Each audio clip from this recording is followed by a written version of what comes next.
Okay, this is row 8 of PR ratings. So what we've got a kind of a mixture in this row. Um, BTE, better than expected. Basically, this is based on the ranking at the time of the off. So let's say, for instance, that the runner was ranked third.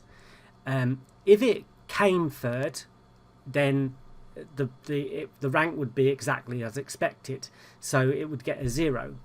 If it did better than expected, so it came second or first, then it would gain a 1.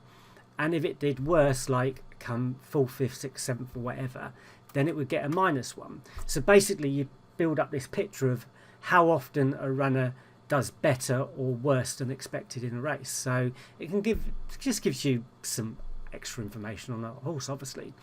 There's two here that I'm going to do together, and that's the 1/3 rank and a TTS rank. If you've heard of my other software called TTS, or the trade software, we have this TP rank and this 1/3 rank, okay, and this is what this refers to. So top rank or rank 1 would be 1/3 top rank, and TP would be one top rank of that. So if we selected where are we here, 1, that's what we would be looking at. We'd be looking at the top ranked, and the same as with 1/3 rank as well. So both of those apply to the TTS software.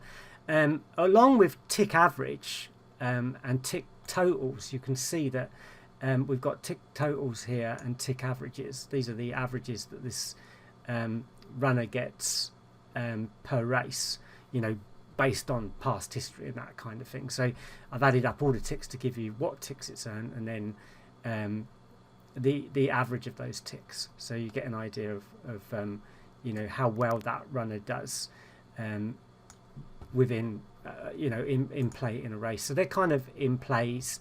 So tick totals, tick averages is what you've just seen. TTS rank and 1/3 rank are all to do with trading, really, and in play trading. Not finished. If it didn't finish last time, did it fall? Was it unseated, pulled, or refused? There's probably a few others to go in there as well, but at the moment I've dealt with the main ones. Is it wearing headgear, hood, visor, blind, cheek pieces, tongue strap, that kind of thing? And you can do only because sometimes they have a hood and a visor. So if you only want them and they're wearing a hood, you can select only hood. Yeah, sorry, only or not. They haven't got a hood and no headgear at all. So you can actually ask that they don't have any headgear on at all. So you can do it that way as well. DLWB is the distance the horse last won by. So if it has won, what did it win by last time? Now that is in parts of meters, rather than a head or whatever that we done. I've said this in other parts where I've kind of transferred the head and neck and whatever into kind of meters. So that'll give you an idea. So if it won last time by a certain amount, you might be interested in it. We've covered TTS and tick total and tick average. Place wins, how many place wins has it had? And it's place strike rate. So if you wanted to do place only selections and wanted to, or lay place or place, you could get an idea with place wins and place strike rate. So basically they're exactly what they say on the tin. So the last one is changes in prices between two different time slots, which basically has to do with this section here. So FR is forecast rank. So whatever the forecast rank price was, is it better or worse? And you can say, is it better percentage, worse percentage, or you can change to better rank or worse rank, and that would change that to rank rather than percentage. So you can do percentages or rank. So did it start off at rank 1 and now it's rank 2 or something like that? I mean, you can do the same here, but that kind of gives you a little bit of a... You can just do it between two of them if you want, or you can add it with these as well. No reason why you can't. So it's just another way of looking at the daily prices and that kind of thing. So yeah, but you can do it on percentages, which is quite handy.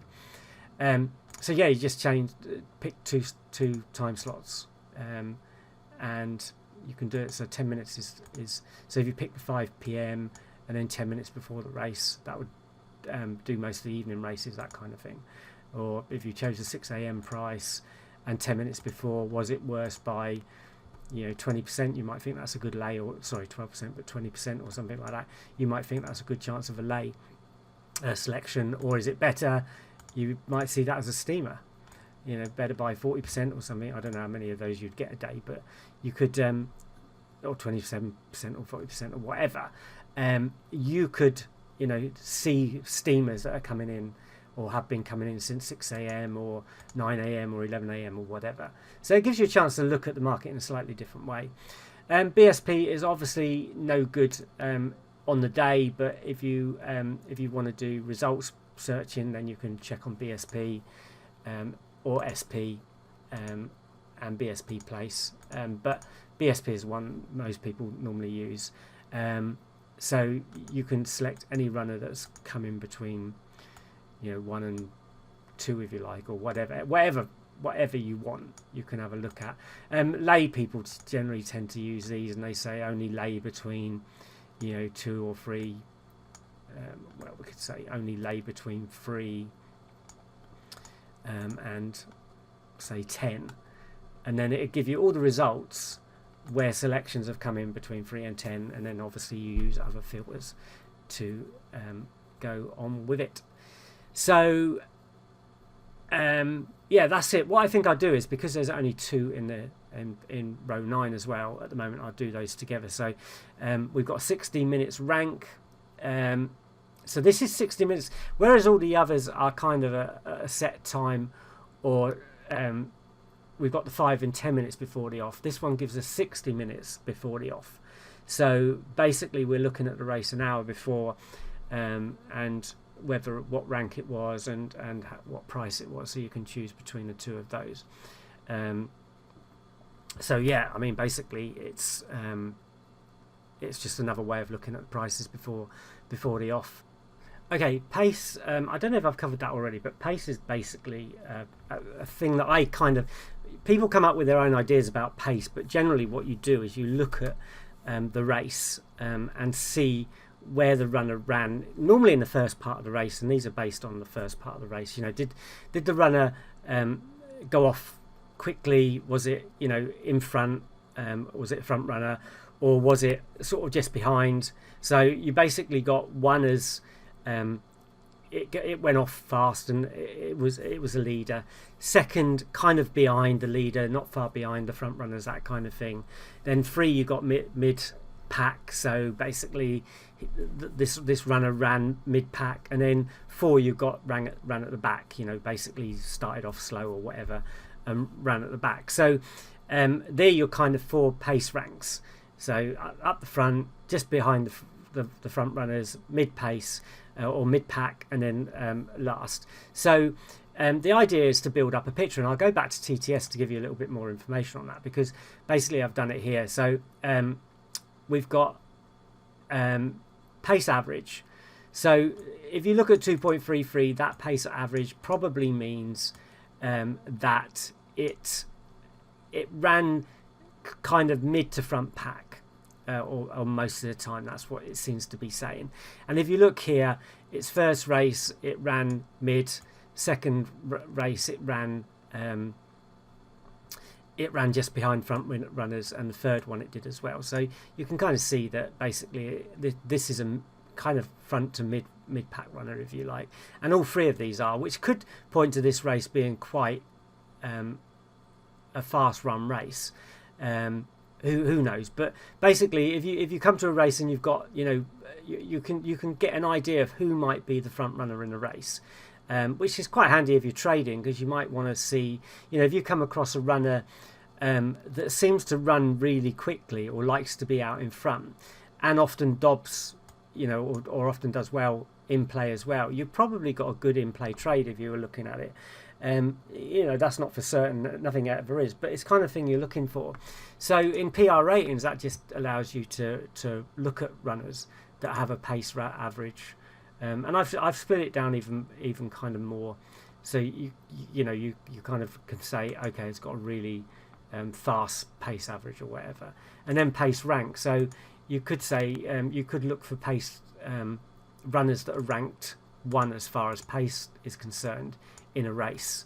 So if we go back to TTS, we'd be looking at here and saying, well, okay, so this is the fastest pace average, and how does this runner normally do? Well, even though it seems to run up front, it hasn't really done that well in races, and obviously it could be a good lay because it's probably going to fade.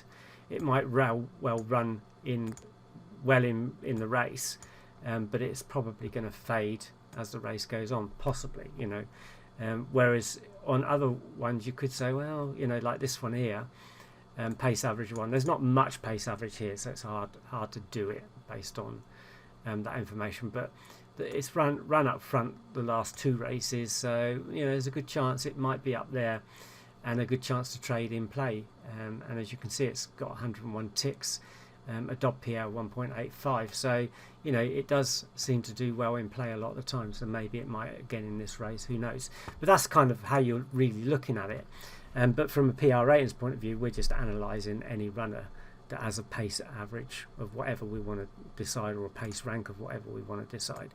So we're just looking at it a slightly different way.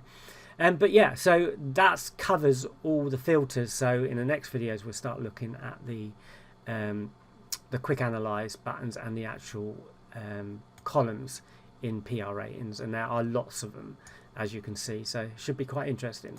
Okay, see you in the next video. Bye bye.